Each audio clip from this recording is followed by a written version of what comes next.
My daughter leaned across the table and said, "I'm pregnant with Ben's baby, and you need to get over it." For a moment, I couldn't hear anything except the clatter of silverware from other tables, far away and muffled, as if the whole restaurant had slipped underwater. I felt the air leave my chest in a single sharp gasp, the kind that burns like cold metal pressed against bare skin. My fingers curled around the edge of the table, searching for something steady, something that wouldn't collapse the way my heart just did.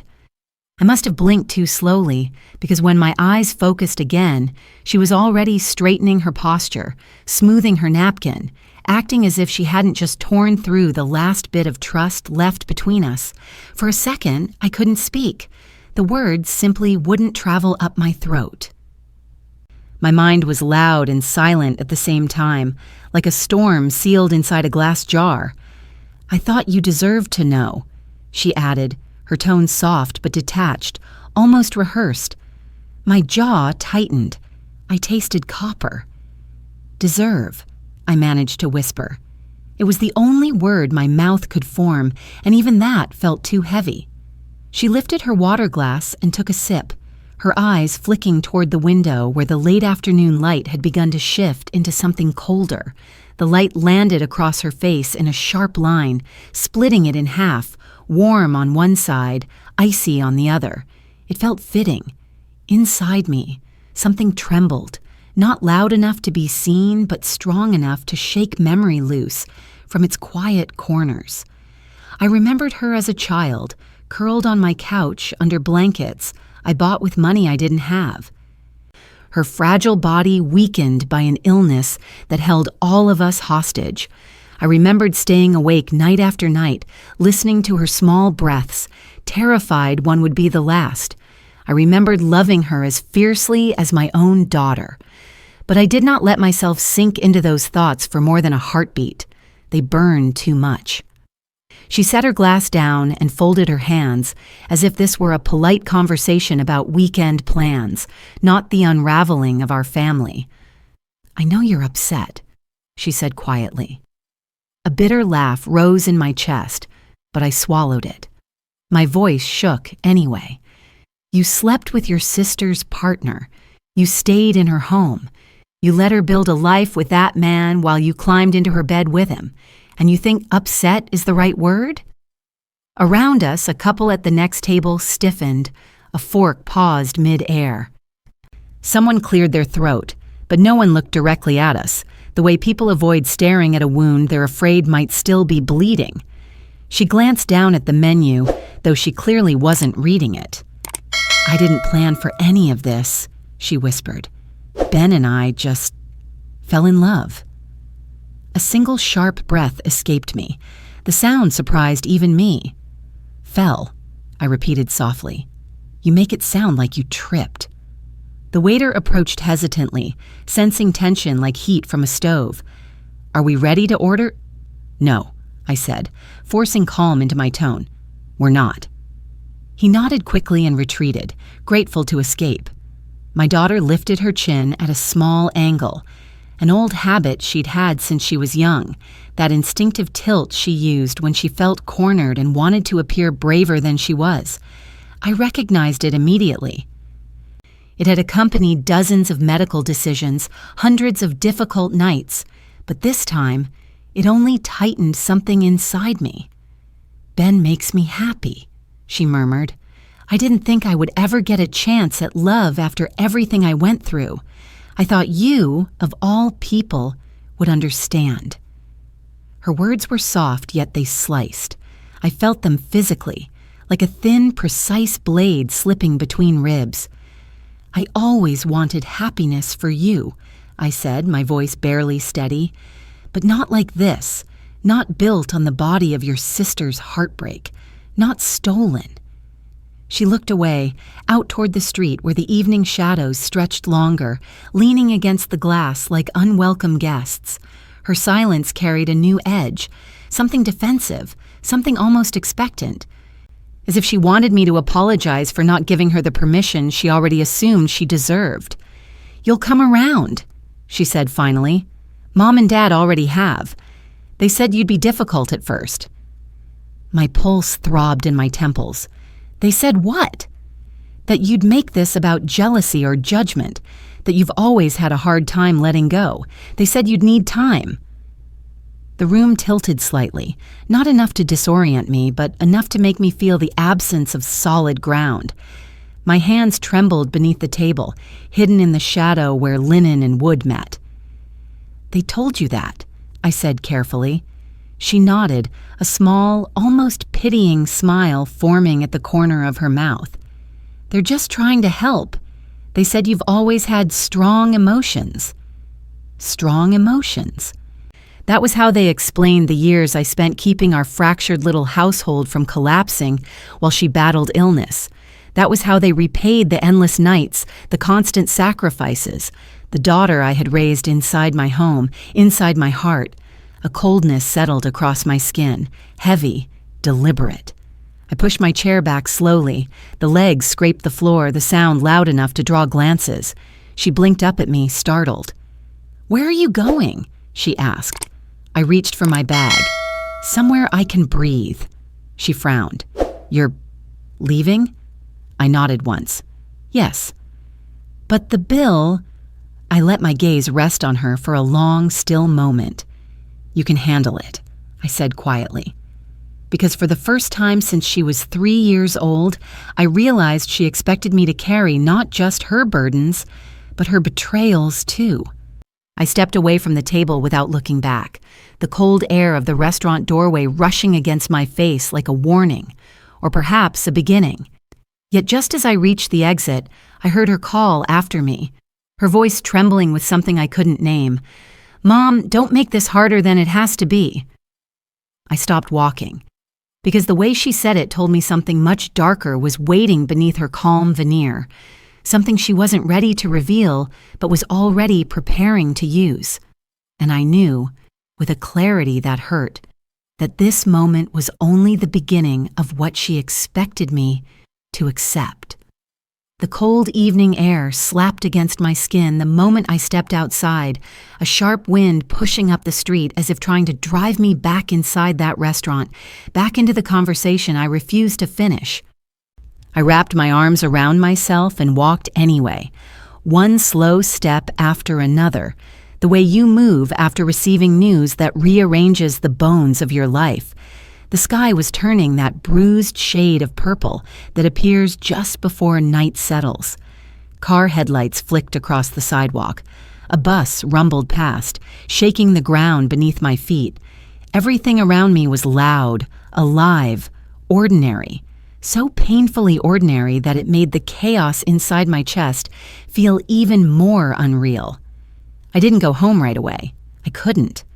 My house was too full of memories of all 3 of them, my daughter, my ex, and the version of myself who believed loyalty still meant something in this family. I stood on the corner near the parking lot, keys gripped in my hand, the metal edges dug into my palm, grounding me, my breath fogged in front of me in uneven bursts. I didn't cry, not yet. Something inside me refused to give them that. As I reached my car door, my phone buzzed. The screen lit up with my sister's name. I stared at it, the glow cutting through the dim light around me. A part of me still hoped she might say something human, something that resembled the girl I once helped keep alive, but I let it ring until it went silent. Then a message flashed across the screen. "Please don't make this a bigger deal than it is. Ben wants to talk to you too." My stomach tightened. The audacity of that sentence felt like a hand closing over my throat. I slipped into my car, shut the door, and let the silence press in around me. I didn't open the message. I just stared at the dark windshield, the faint reflection of my own face looking older than it had that morning. Shadowed, exhausted, dimmed. By the time I turned the ignition, my hands had stopped trembling, replaced by something slower, heavier, a quiet dread. When I pulled into my parents' driveway 20 minutes later, their porch light snapped on automatically, a warm glow, a false welcome. I stepped out of the car, and before I even reached the door, I saw the curtains shift, a familiar movement, quick and subtle. My mother's habit of checking who was arriving before deciding what face to put on. I knocked anyway. My father opened the door with a stiff expression, as though he'd been preparing lines before I arrived. "Come in," he said, his voice clipped. The living room smelled like lemon cleaner and fading dinner. The overhead lights were bright, almost harsh, illuminating every uncomfortable detail. The throw pillows arranged too neatly. The untouched newspaper spread across the coffee table, the tension in the room heavy enough to feel with my hands. My mother stood near the sofa, her arms crossed. She didn't hug me, she didn't smile. She only gave me the kind of look people give when they've already chosen a side, and it isn't yours. "Your sister called," she said, not bothering with small talk. "She told us what happened." A hollow tightness spread in my chest. "Did she tell you all of it?" "She told us enough," my father replied. His tone held a cool disappointment that made my jaw clench. "She said you walked out on her, left her alone." "She told me she's pregnant," I said, "with Ben's child." My mother's eyes flickered, not surprise, but annoyance, as if I had brought up something impolite at the dinner table. "You shouldn't be so dramatic," she said. "This is a delicate situation. We're all trying to support her." I stared at both of them, the warmth of the room suffocating. "She betrayed me," I said quietly. "And you're calling me dramatic?" My father let out a slow breath, the kind that always meant he was about to lecture. "We understand this is hard, but she went through so much growing up. Her illness changed her. She never had the opportunities you had, to date, to form healthy relationships. Your reaction isn't helping." The statement hit me harder than I expected, a sharp, clean blow. I took a step back. I sacrificed years for her. I gave up school activities, friends, time, sleep, everything to help our family survive that period. And now you're weaponizing her illness to excuse the fact that she slept with my partner? My mother's lips tightened. "She didn't mean to hurt you." A sudden laugh escaped me, a short, humorless sound. "They were sleeping together while he lived in my home. How is that not intentional?" My father's gaze hardened, his mouth settling into a firm line. "Regardless, she needs our support right now. She's pregnant. This is about family." Family. They said it with such certainty, as if the definition had never shifted beneath our feet. I opened my mouth to respond, but before I could, my mother's phone buzzed on the counter. She glanced at the screen and her expression softened instantly. "It's her," she said, and her voice warmed in a way it hadn't for me since I walked through the door. "She's asking if we talked to you yet." She typed a message quickly, nodding to herself. Then she looked up at me with a resolve I had never seen used against me so plainly. "She's very stressed. She needs you to stop making this harder." I inhaled slowly through my nose. "I am not the one making this harder." Neither of them responded. A silence spread through the room, not gentle, not empty, but purposeful. A silence that told me exactly where I stood in this house. A silence that pressed against my chest until something inside me wavered. When my mother finally spoke, her tone was final. "If you can't accept this relationship, we might need some distance. For the sake of the baby, we won't tolerate any negativity around her." Her. A granddaughter I would be expected to welcome if the betrayal came from anyone but their chosen golden child. My throat felt dry. I swallowed hard, but the ache remained. "You're choosing them," I whispered. My father didn't deny it. My mother didn't soften. She only said, "You'll understand one day." I stood there long enough for the lights in the hallway to flicker on with their automatic timer, casting a cold glow across the carpet. Long enough to realize nothing I said would matter tonight. When I finally turned toward the door, my mother's voice followed me, gentle but cutting. "Think carefully before you do something you can't undo." I stepped outside before my face could betray anything. The night air hit me again, colder than before. I closed my eyes for a moment, letting the darkness press around me, letting the silence settle. But as I opened my eyes, my phone buzzed in my hand. A new message from Ben. "We should talk soon. There are things you don't know yet." My breath caught in my throat, because the tone of that message told me that whatever had happened so far, there was more waiting for me. Just beyond the edge of this night. The drive home that night felt longer than it had any right to be. Street after street blurred together in soft pools of light, headlights streaking across my windshield like passing memories. I kept one hand on the wheel, the other resting on my thigh, fingers tapping without rhythm, as if trying to release a pressure building beneath my skin. Every breath I took felt shallow. But I didn't cry. Tears require a kind of surrender I couldn't afford. Not yet. When I pulled into my driveway, the porch light flickered the way it always did, a small mechanical hiccup I'd meant to fix for months. It was an old bulb, faded at the edges, but it still managed to spill a warm glow across the steps.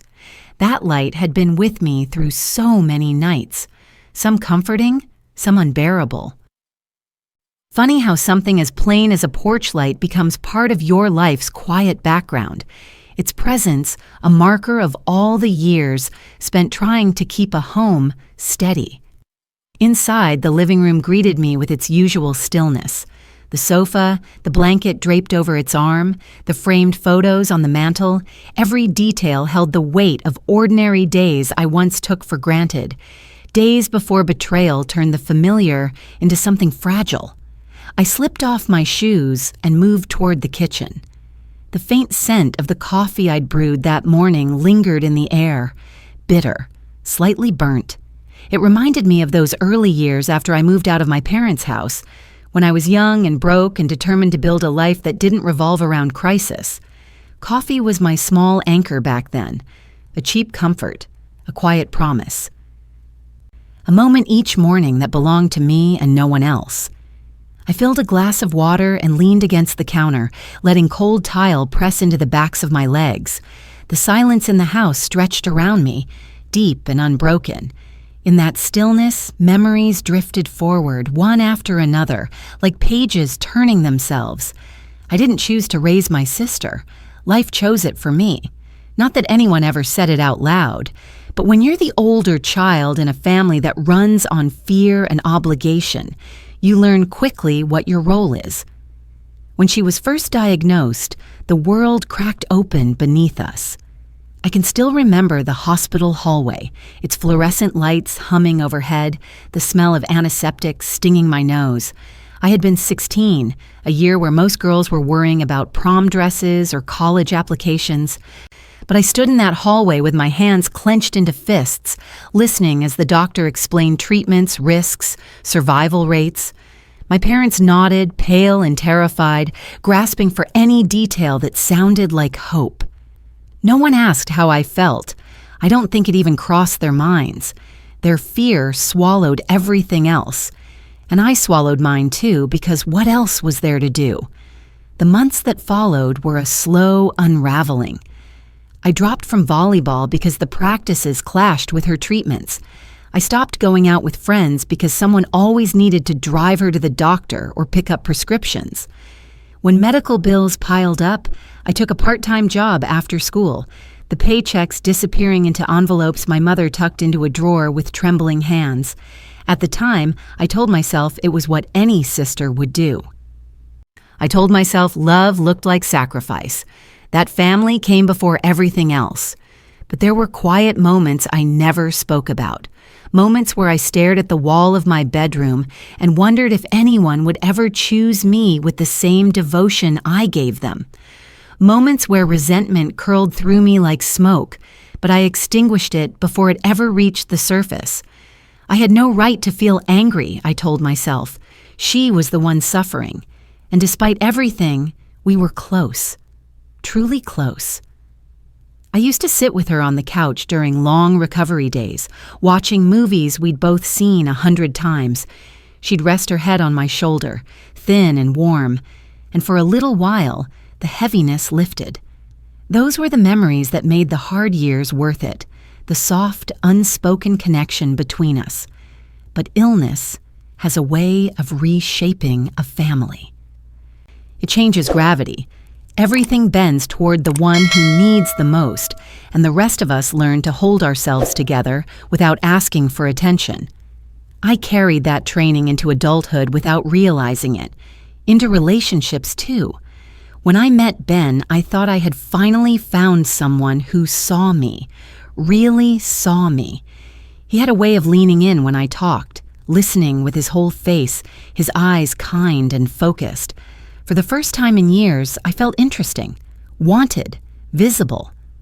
We moved in together after graduation, two young adults stitching our own version of home, a mismatched couch, thrift store dishes, hand-me-down rugs. I used to clean the place on Saturdays with music playing loud, sunlight drifting through the blinds, Ben humming off-key in the kitchen. There was an ease to those days, a simple rhythm that made me believe I was building something solid.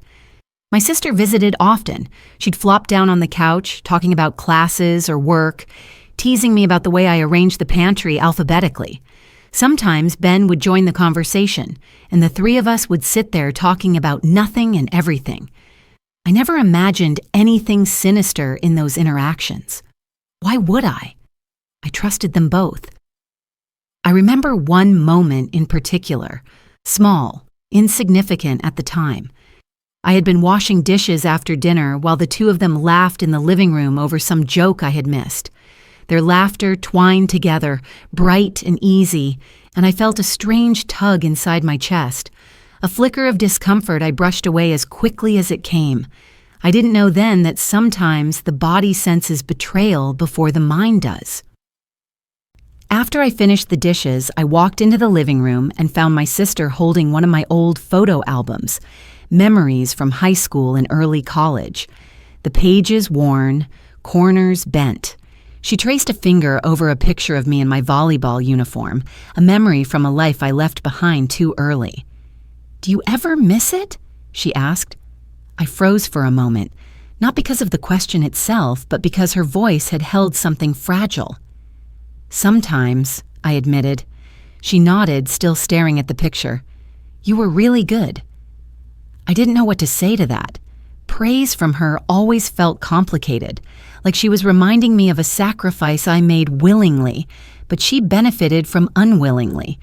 Or maybe I was projecting. Hard to know. Memories blur at the edges as the years go by. Ben looked at the picture too. "You look happy here," he said softly. A strange moment, fleeting, but it returns to me now in perfect clarity. Maybe because it was the last time I felt entirely unaware of the cracks in my life. That photo album sits on my bookshelf even now, a recurring object in the background of my daily life, one I rarely open anymore, though last night I ran my fingers along its spine as I passed by. The dust clinging to its cover reminded me how long it's been since I dared to revisit who I used to be. Another object that's been with me for years. A small keychain my sister gave me when she finished treatment. A tiny silver star. She pressed it into my palm in the hospital hallway, her smile weak but bright. "For being my light," she said. I kept it on my keys for nearly a decade. Even now, the metal is worn smooth from years of being rubbed absent-mindedly between my fingers. I found myself doing that tonight. Standing in my quiet kitchen, water glass half empty, that keychain digging into my palm with its familiar shape. It felt like holding an old promise that had somehow twisted into something unrecognizable. I traced the edges of the star, thinking back to all the times I had guided her through storms she never thanked me for, and all the times she assumed I would continue doing so without question. Maybe that was my mistake. Teaching her that my love meant unconditional endurance. But endurance has limits, even if I never realized mine until now. I set the keychain on the counter, its tiny clink echoing louder than expected in the silent room. The sound settled into me like a seed of understanding, small but present. I moved to the couch and sank into the cushions. The room dimmed as the last of the daylight faded, shadows pooling in the corners like memories I wasn't ready to face.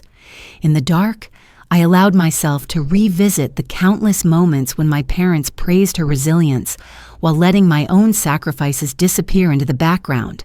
The birthdays I spent in hospital waiting rooms, the school trips I skipped to save gas money, the friendships that faded because I was always too busy to show up. I told myself those years shaped me into someone strong, but sometimes I wonder if they taught me how to disappear from my own life. The house settled as night deepened, the walls creaking softly the way familiar homes do. I closed my eyes and inhaled the faint scent of the vanilla candle I burned earlier, a scent that always reminded me of small comforts, ordinary comforts, the kinds you cling to when larger things crumble. I didn't know yet what role that old photo album, or that tiny silver star, or the scent of vanilla would play in the storm ahead. But even then, in the quiet dark, I sensed that the pieces of my past were shifting into place, preparing themselves for something I could not yet see. A soft buzz startled me, my phone vibrating across the arm of the couch. A text from my aunt. "Call me. It's important." My breath stilled, because in this family the word important rarely means what you hope it does. I didn't call my aunt that night. I stared at her message until the screen dimmed, then placed the phone face down on the coffee table and folded my hands in my lap. Something inside me resisted hearing whatever she wanted to say. I needed a few hours, maybe even a few breaths, where the ground didn't shift again. But I didn't get that luxury. The next morning, sunlight filtered through the blinds in thin, uneven strips, cutting across the living room like bars. I woke with a stiffness in my neck from having slept curled on the couch. My mouth tasted stale. My body felt heavier than it should, as if grief had added weight to my bones overnight. I reached for my phone with a groan, and that's when I saw 3 missed calls from my mother, 2 from my sister, and 1 from Ben. The sheer accumulation of their names on my screen made my stomach twist. I scrolled down, and my aunt had followed her earlier message with another. "Please call me before you talk to anyone else." I didn't have the strength to try and decode that, so I pushed myself off the couch and shuffled into the kitchen. My eyes landed immediately on the silver star keychain sitting on the counter where I had left it the night before. It looked dull in the morning light, stripped of the soft shimmer it once carried. Strange how objects lose their warmth when the story behind them changes. As I reached for the kettle, another buzz vibrated across the counter. I didn't want to look, but the sound persisted. A second vibration, then a third. Finally, I caved. A group text from my parents. My mother had sent a photo of my sister holding her small baby bump standing next to Ben. A soft focus filter softened their edges, casting everything in a gentle glow, like forgiveness was already expected. Like nothing about this was broken. Underneath the picture, my father wrote, "We're having brunch here today. Come talk like a family. It's time to move forward, as if I were the one dragging the past behind me like a corpse. I set the phone down hard enough that it clattered against the counter. My coffee finished brewing, but even the smell, a scent that normally soothed me, felt wrong today, bitter in a way that scratched the back of my throat. I poured it into a mug and held it between my palms, waiting for the heat to seep into me. But the warmth didn't reach as far as I wished. I thought about ignoring the brunch invitation, but avoiding the situation felt like handing them another weapon to use against me. Indifference in my family always got rewritten as selfishness. And I didn't have the energy to let them invent new versions of me today, so I went. The drive to my parents' house was quiet but tense, like the atmosphere inside my car knew what was waiting at the end of the trip. As I pulled into their driveway, I noticed extra cars parked along the curb. My aunt's, my uncle's, even a cousin's SUV. My pulse flickered uneasily. This wasn't brunch. This was an intervention. I stepped inside without knocking. The warm smell of cinnamon rolls hit me first. My mother always baked when she wanted peace to feel mandatory. The kitchen buzzed with the sounds of coffee cups clinking and hushed conversations. But the second I appeared in the doorway, all of it stopped. Every face turned toward me. My sister sat at the table, hands folded over her bump, wearing one of my old sweaters. She hadn't asked to borrow it. She hadn't returned anything I asked for either. Seeing her wear something of mine today felt like an echo of what she had taken without permission. Ben stood beside her, offering her a glass of orange juice. He didn't look at me at first. When he finally did, his eyes held something too close to pity for my liking. My mother approached with an expression crafted for sympathy, though her voice remained firm. "We're glad you came. Sit. Let's talk this through." I stayed near the doorway, unwilling to be drawn into the center of the room like a defendant. Before I could answer, my sister spoke.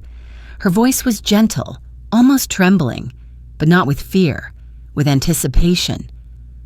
"We can't change what happened," she said softly, "but we want you to accept the reality. This is my future now." Her phrasing, "my future," hit me like a slow, heavy punch. It wasn't about an apology. It wasn't about reconciliation. It was about control. My aunt cleared her throat from across the table. "Sweetheart, we all know you've been hurt," she began. "But your sister has been through so much already. Stress isn't good for the baby."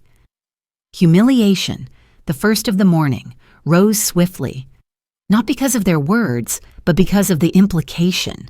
That my pain was an inconvenience, a risk factor, a threat, as if my grief could cause harm simply by existing in the room. I swallowed slowly. I'm not trying to cause stress. I'm trying to understand how everyone expects me to pretend this isn't betrayal. The room fell into a thick silence. My mother broke it with a sigh that felt rehearsed. "You are too emotional about this. We know you're sensitive." That sentence landed with a familiar sting. Sensitive. The word they'd always used to minimize anything I felt, shrinking my reactions until they fit into a version of me that was easier for them to dismiss. My father leaned back in his chair, crossing his arms. "You're acting like we asked you to give up your life. All you need to do is stop making this about yourself." Another blow, delivered calmly, almost casually. That kind of cruelty is the hardest to recover from, the type spoken as truth, not attack. My breath wavered. "I am not making this about myself," I said, voice tight. "This is about me." My sister shifted uncomfortably. "You're being unfair. Ben and I didn't plan this. We just fell in love." A second humiliation bloomed across my chest, sharp and cold. "Did you fall in love before or after sleeping with him in my home?" I asked. Her mouth tightened. "It wasn't like that." Ben finally spoke. "We didn't mean to hurt you, but things were already fading between us. We both felt it." A laugh escaped me, soft, incredulous, painful. "You were living in my home," I said. "We were still building a life together." He didn't answer. He only lowered his eyes, a silence so heavy it mirrored guilt, even if his expression pretended otherwise.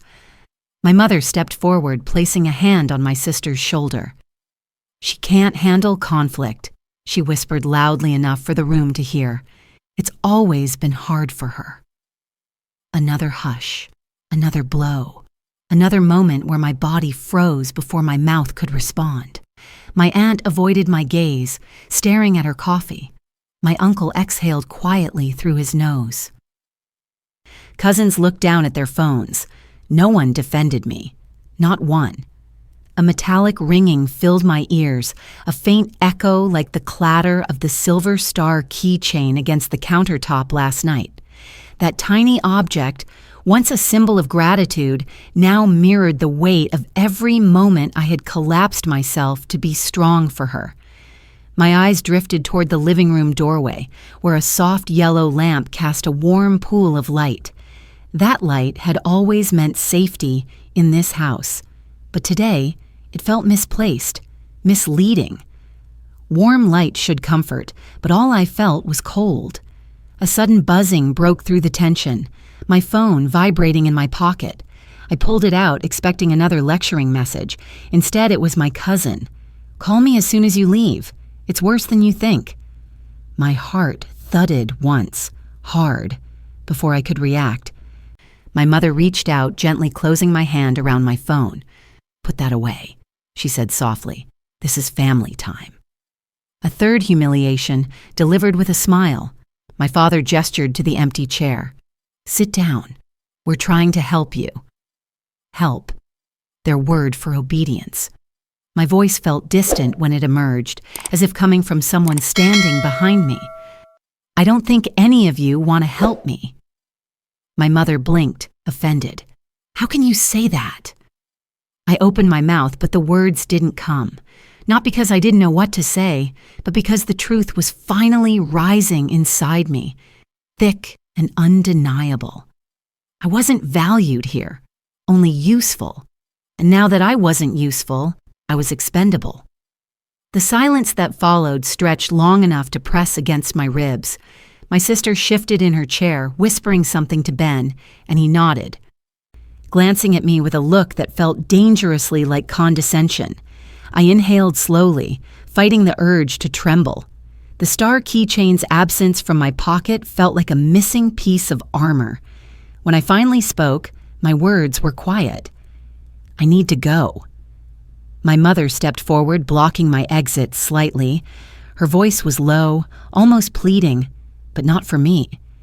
"If you walk out now, you'll make this so much harder." I didn't respond.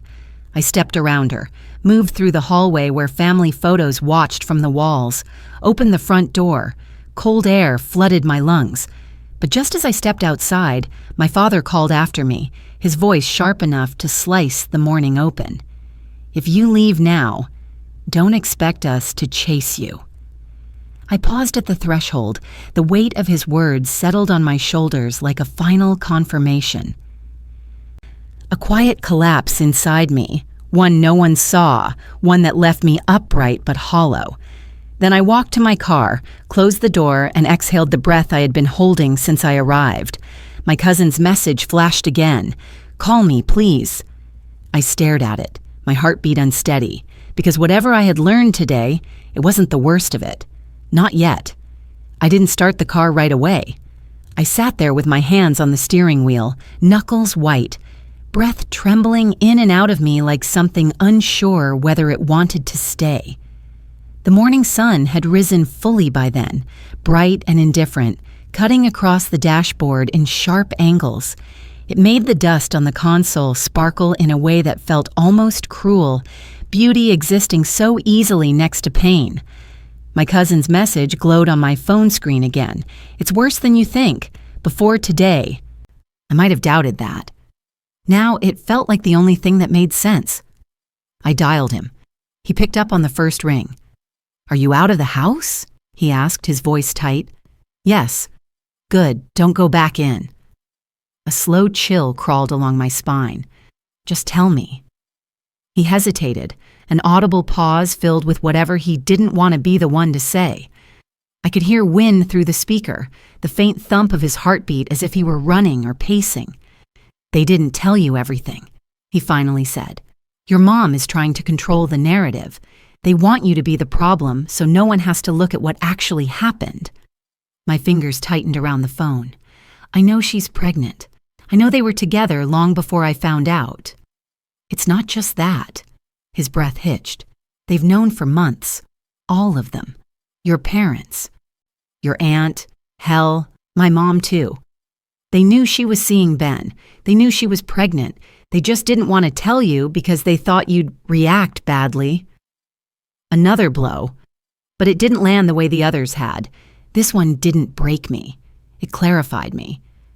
I stared out the windshield, at the house where I had spent so many years believing loyalty could earn me a place that wasn't conditional. The curtains were still drawn.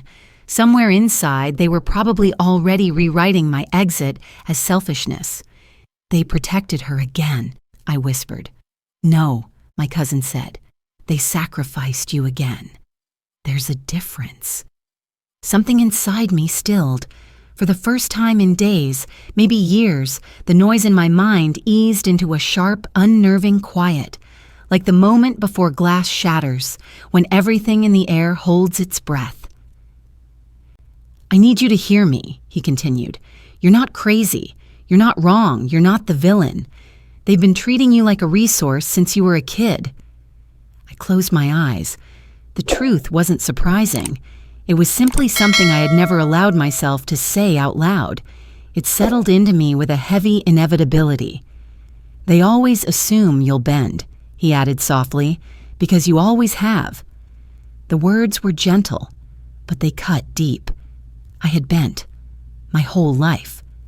Bent around sickness, bent around crisis, bent around their comfort, bent until they no longer saw the shape of a woman but the outline of a role. Dependable, responsible, self-sacrificing. And roles don't get betrayed, they get replaced. I let out a slow breath. "Thank you," I murmured, though the words felt small next to everything unraveling inside me. "Just don't let them rewrite this," he said. "Don't let them corner you into accepting something that destroys you." After we hung up, I let my phone rest in my lap. The sun had shifted slightly, warming the side of my face, though the warmth didn't make it through. My heart was beating steadily now, not fast, not panicked, just steady. Like it had made a decision long before I consciously reached it. I looked toward the house one last time. The windows reflected the bright sky, hiding everything behind them, everything I once believed was mine. I wasn't going back inside.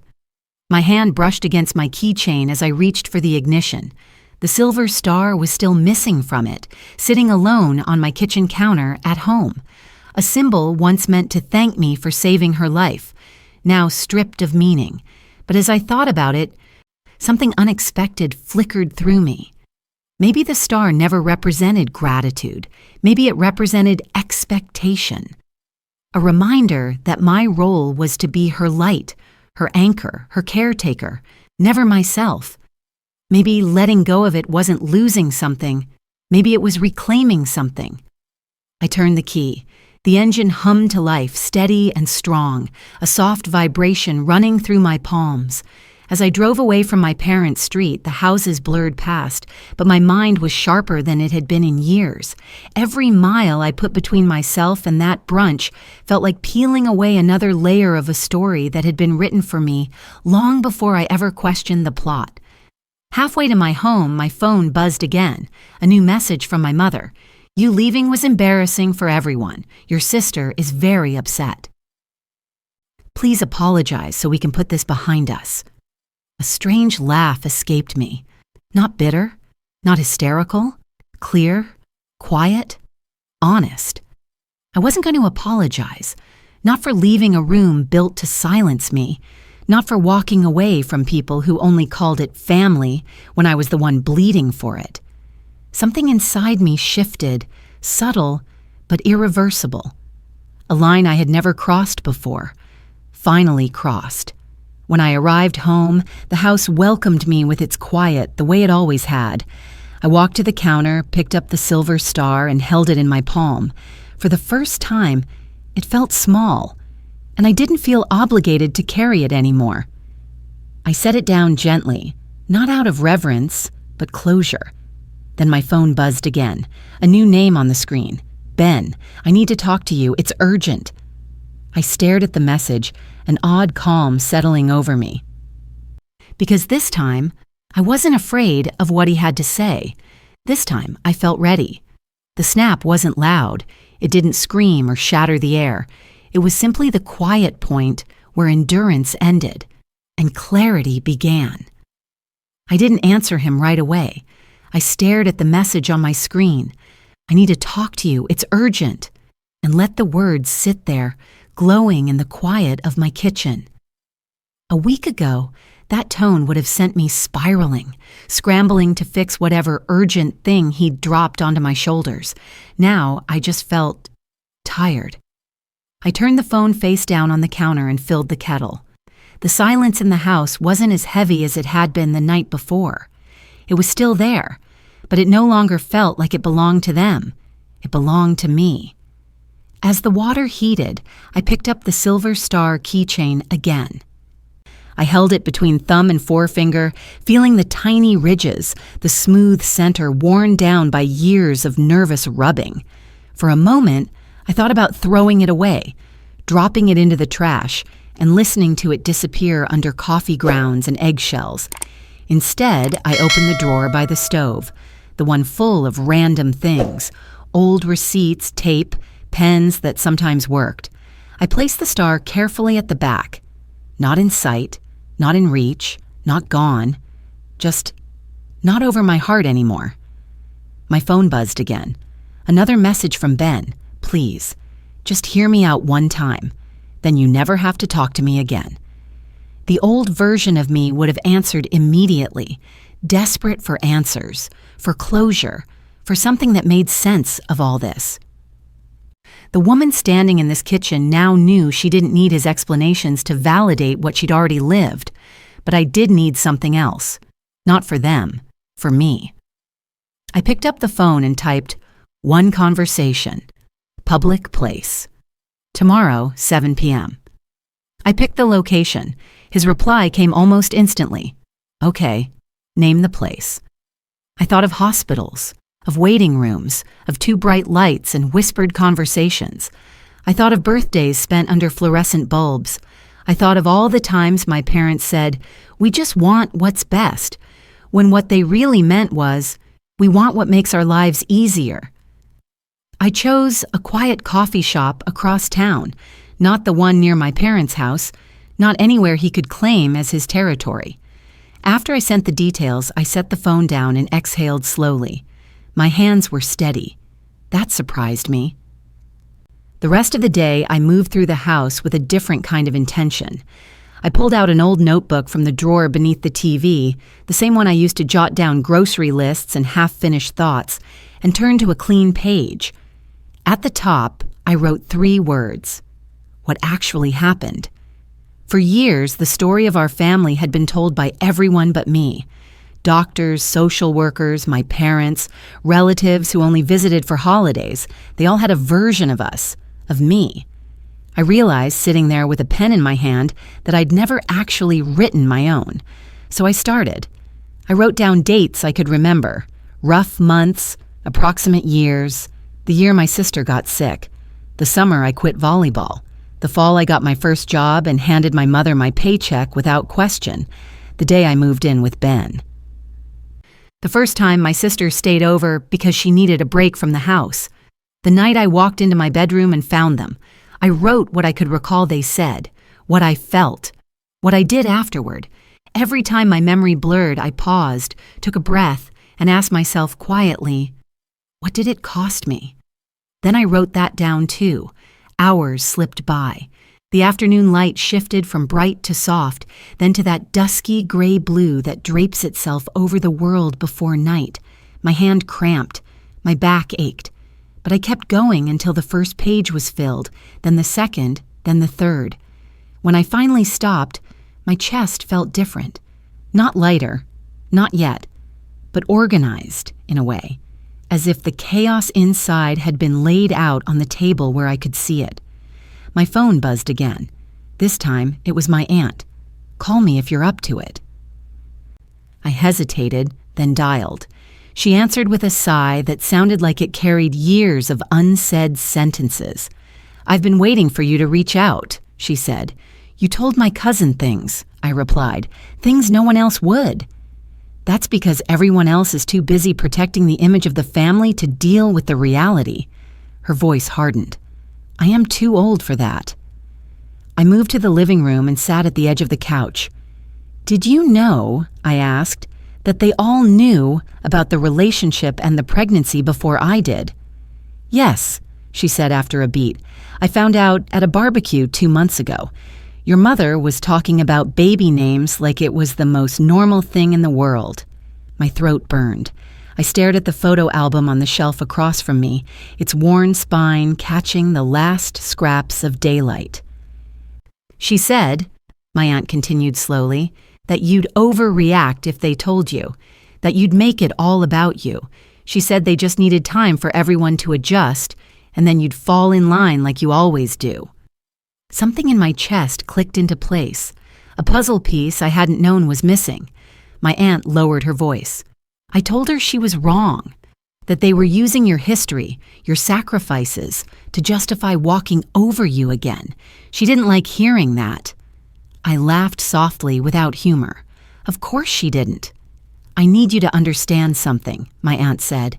You're not selfish for being hurt. You're not crazy for seeing what this is. They're afraid that if you actually stand up for yourself, the whole story they've been selling falls apart. I let that sink in. It felt less like an opinion and more like someone finally turning on a light in a dim room. There's one more thing, she said.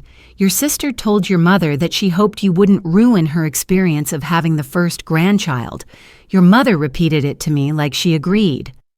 There it was, the part they hadn't meant for me to hear. My fingers curled into the couch fabric. So I'm the problem for existing with feelings. You are a problem for them, my aunt corrected gently, because you remember. You remember who held everything together the first time they decided one child's life was worth more than another's. Silence settled between us, but it wasn't empty. It was full of all the things we both knew and had never said aloud. I'm meeting with Ben tomorrow, I murmured. I don't know what I want from that yet. You don't owe him anything, she replied. But if you go with your eyes open.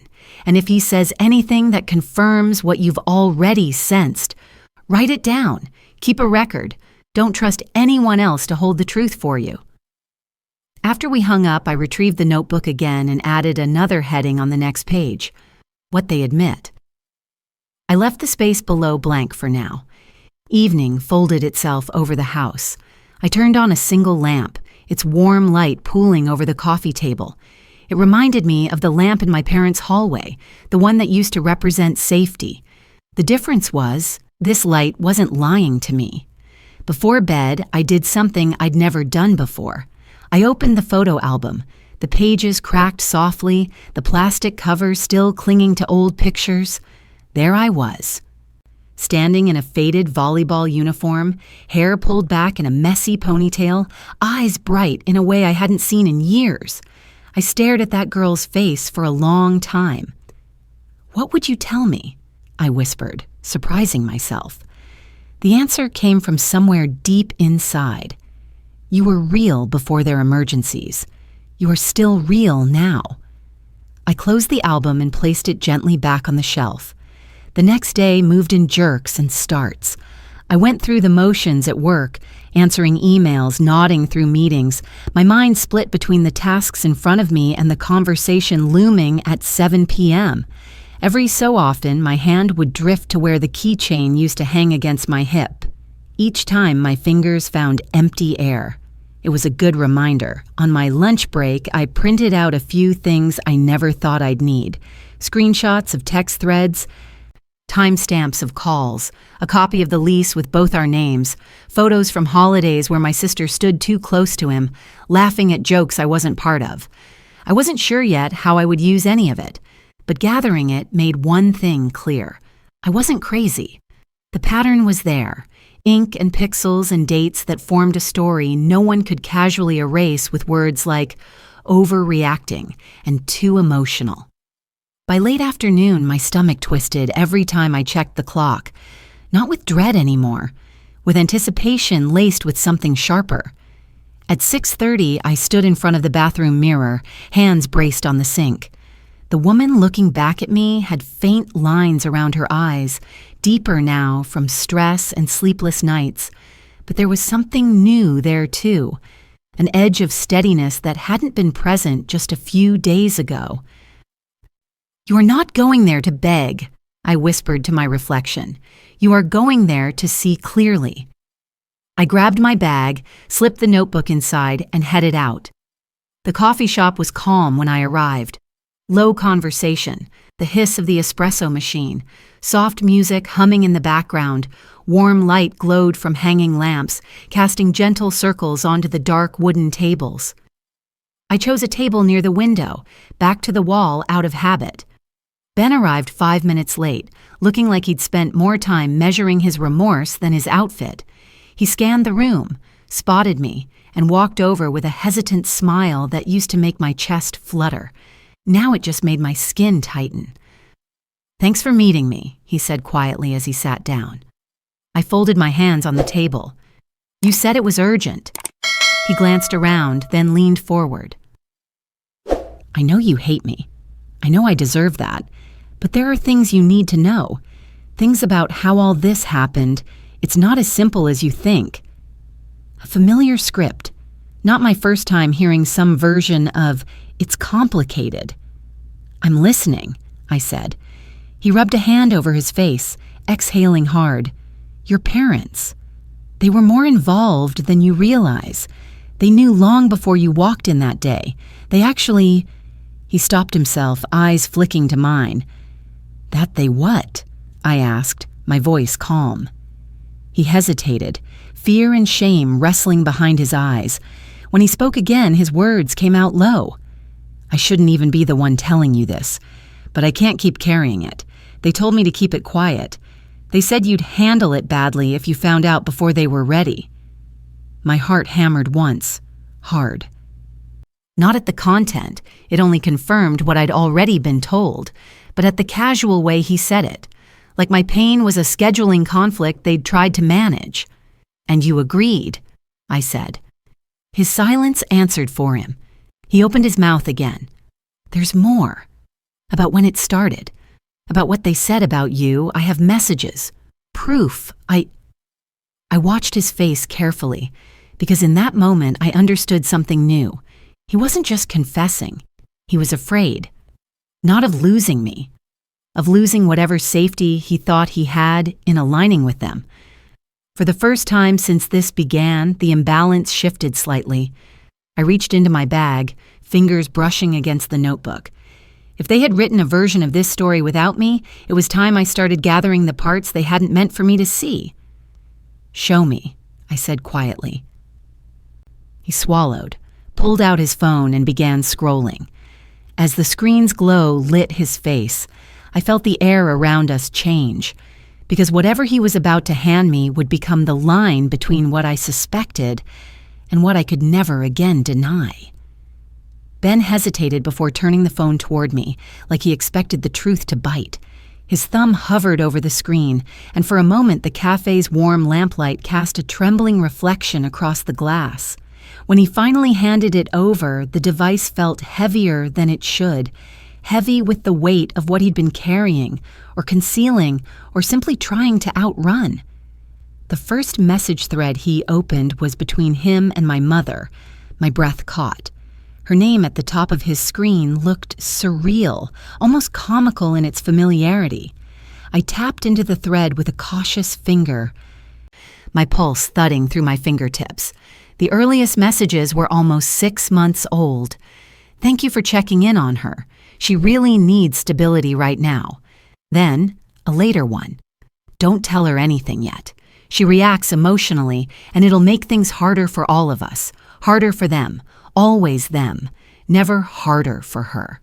The daughter whose life they were rewriting in secret." Another message, one that made my skin flush cold. "She won't handle being replaced well. Just give me time to explain it when the moment is right." Replaced. The word landed like a fist. I scrolled further. Messages from my sister appeared too. Soft excuses. Plans disguised as accidents. Small intimacies that betrayed a timeline stretching far beyond the night I walked into my bedroom. And then, a photo of the 3 of them, my parents. Standing with her and Ben, their hands over her stomach, all smiling wide. A celebration I was never told about. A secret joy they shared at my expense. Beneath it, a message from my father to Ben. "We'll help make the transition smooth. Once she accepts it, everything will settle." Transition. Like I was a temporary inconvenience, a phase, something to manage. My throat tightened. The room around me blurred for a moment, the cafe noise fading until all I could hear was the slow, steady thump of my own heartbeat in my ears. Ben watched me with a strained expression. "I'm not proud of any of that," he said quietly. "I didn't know how to get out. Your parents, they made it seem like the only option was to let things play out." I let out a slow, controlled breath. And play out means what? Destroy me quietly? Sweep me aside so the family could stay pretty for pictures? He didn't answer. His silence said enough. I turned the phone back toward him. "Send those to me," I said. "All of them." He hesitated, then nodded. "I will." "Now," I added. He swallowed and began forwarding the screenshots to my number. Each buzz of my phone felt like another shard of truth landing in my palm. When he finished, he sat back, rubbing the bridge of his nose. "There's one more thing." My chest tightened. "What?" He stared down at the table, fingers drumming softly. "Your parents told me not to break up with you yet. They didn't want you destabilized before your sister's pregnancy was secure. They said it could cause complications." The words hit harder than I expected. Even the air felt different, thicker, harder to pull into my lungs. "You stayed with me," I whispered, "because they told you to?" He looked away. "It wasn't like that." "It was exactly like that," I said, voice steady but sharp. "They used my stability to protect her, and you went along with it." He opened his mouth to defend himself, then closed it, shame pinching the corners of his eyes. "I didn't think it through. I should have stopped it. I should have told you." "You should have loved me enough to choose honesty." He flinched. I looked down at the notebook in my lap, the pages filled with dates, memories, patterns of neglect, all leading here to this moment where truth finally stood in the open. I flipped to a new page and wrote a single sentence at the top. "This is where it breaks." Ben watched the pen move, his breath catching. "I don't expect forgiveness," he said quietly. "But I wanted you to know the truth." I nodded once, not for him, but for myself. "You did the right thing. 6 months too late." After we left the cafe, I sat in my car for several minutes before I could even put the keys in the ignition. The street lamps flickered overhead, washing the sidewalk in cool light. People passed by, talking, laughing, living their lives unaware that mine had shifted again. But this time, the shift didn't hollow me out.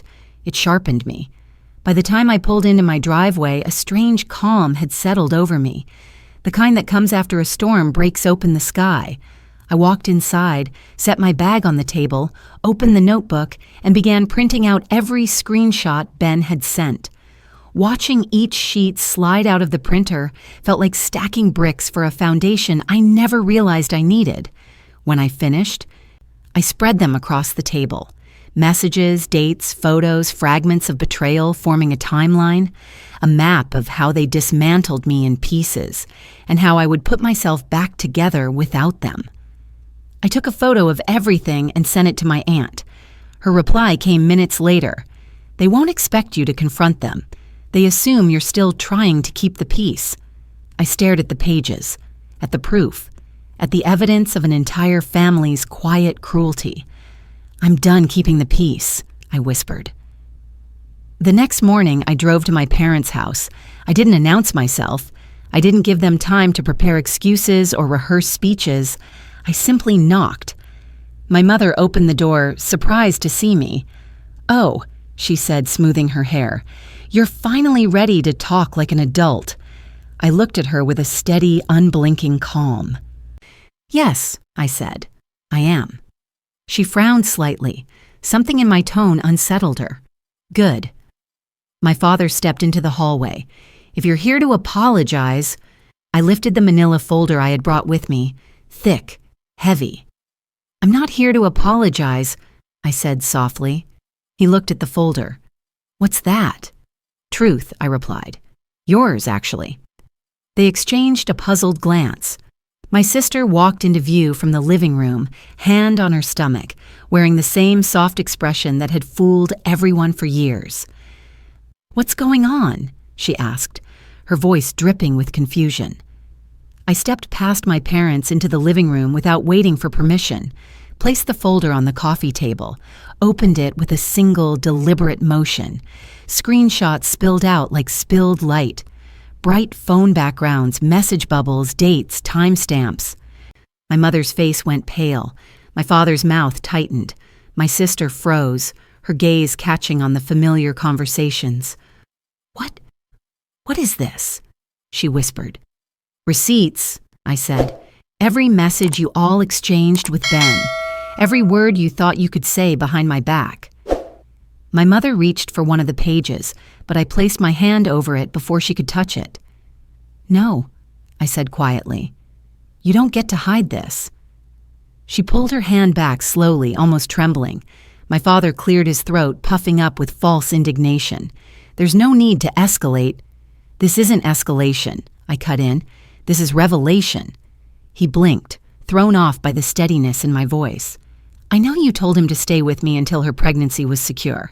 I know you planned how and when to tell me.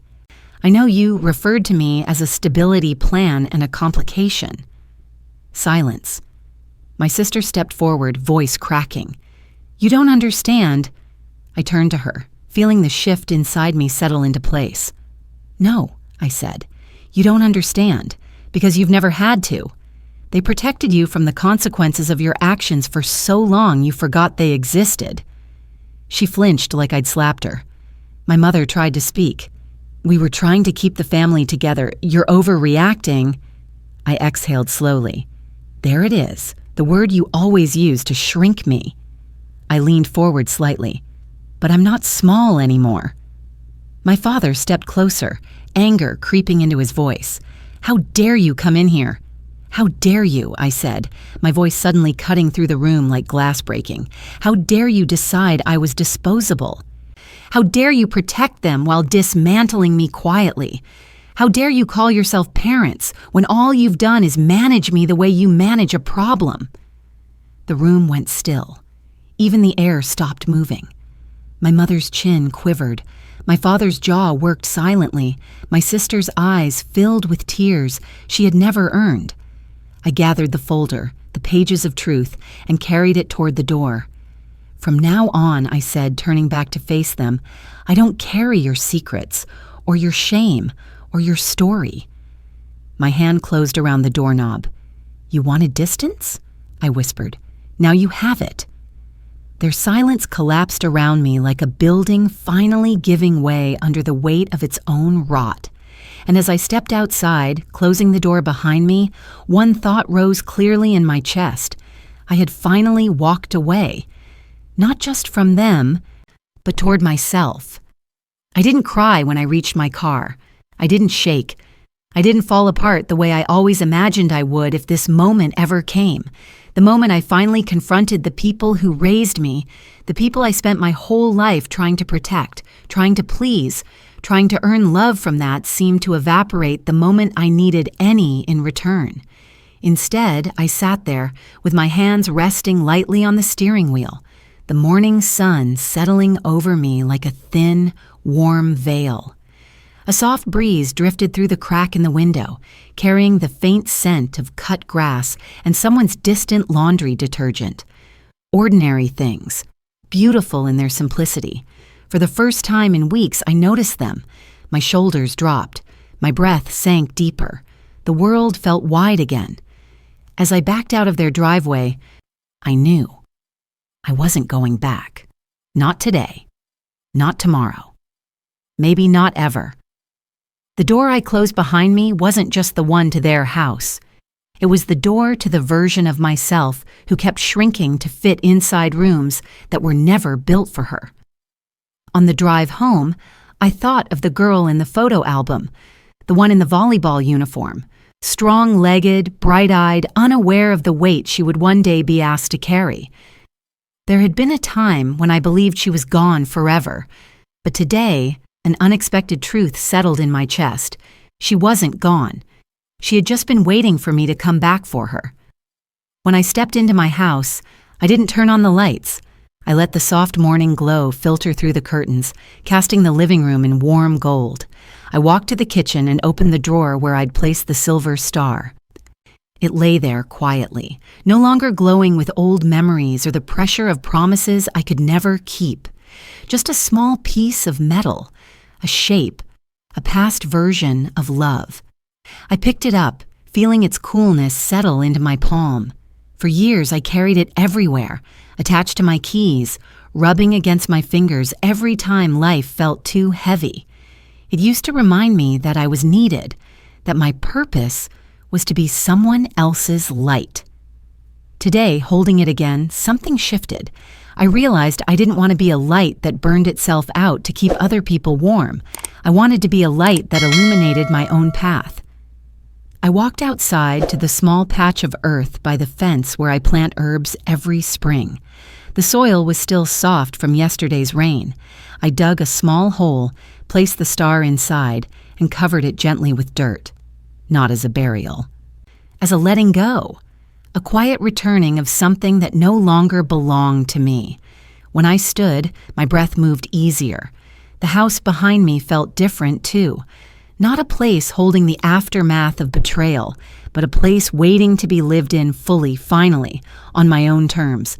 I made tea and sat by the window, watching the light change across the floorboards. The day was ordinary, peaceful, honest, and in that simplicity, I felt something I had forgotten how to feel: relief. No one was demanding my forgiveness. No one was rewriting my memories. No one was calling me dramatic or sensitive or difficult. No one was asking me to disappear. The silence felt like mine again. Later that evening, my aunt called. She didn't ask what happened. She didn't lecture.